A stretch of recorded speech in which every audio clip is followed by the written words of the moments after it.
grow with.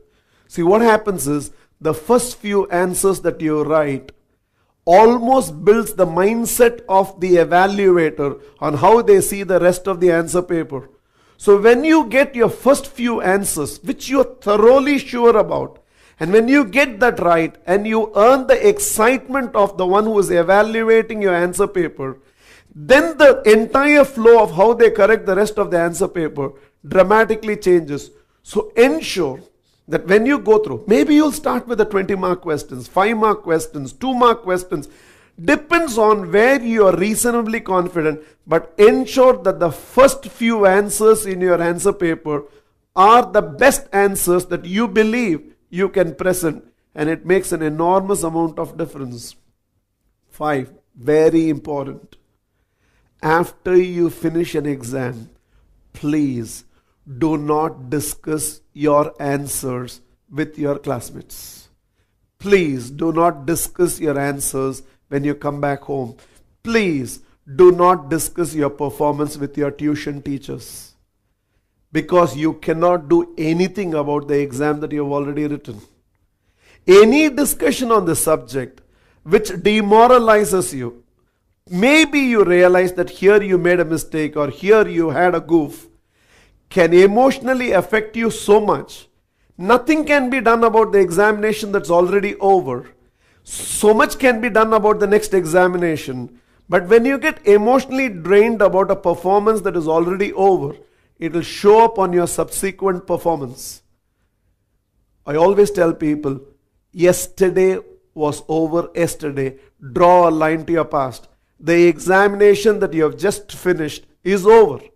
Draw a line to it. Now focus your entire time, effort and energy on the examination that is ahead of you and start focusing on this. Please do not let the performance of one examination affect the performance of the next examination. Shift the focus there.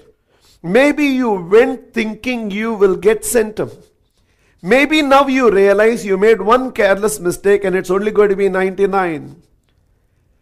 But please understand, your focused attention still will get you 100 in the next examination, in the next paper, in the next subject. But if you let this 99 affect you too much, and this diffidence may make you perform another careless mistake in the next examination, leaving you at 98, when you could have been 99 in this paper and 100 out of 100 in the next. So go for it. So do not discuss the performance of one examination after the examination is over. Focus your entire time, energy and effort on the subsequent examination. 6. I want you to believe that you are a big match player. You know what a big match player is?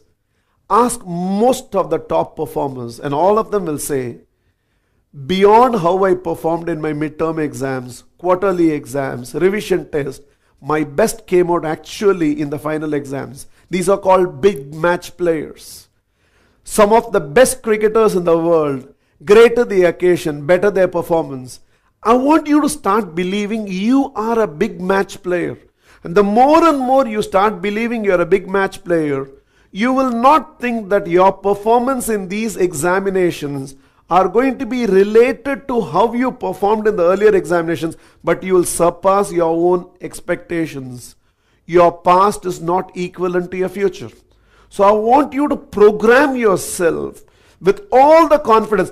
Deep inside your heart should beat, I am a big match player, and here is the big match that's coming. And I want you to believe your best is going to express itself in these examinations. 7. I want you to believe there is a force beyond you and me. There is a force, and if there is ever a time to evoke that force to carry you through, by whatever name you call it, Christ, Krishna, Rama, Mahavira, Ganesh, God, by whatever name you call it, Allah, whatever name you call it, but there is a force beyond you. Forget about all your intellectual curiosity. Simply put, evoke the divine presence just before you open your pen or you turn your question paper, just invest that 1 minute to close your eyes. In whatever way you understand prayer is, pray. Seek the divine presence. Ask Him, ask her to carry you through this phase. And trust me, it's going to have such a calming effect on you. And just that it has a calming effect on you will help you to maintain your composure during the exam and express yourself through. Evoke the divine presence. Believe you're a big match player. Operate out of desire to gain. Do not look back at the performance of your earlier examination, but look ahead. Ensure that the presentation of the answers are as important as the answers itself. Focus on getting your first few answers right, and then grope with all the other questions. Operate out of this confidence that this is just another landmark on that large journey of your life where you are going to make it very big in life. So have faith in Him. Have faith in you. And go and give your best. And I am absolutely confident you are going to come out in flying colors. I will meditate for you, and my silence will come with each one of you during this examination. I'll wait for an email from you. Whenever you finally get your answer sheets, please write to me and say,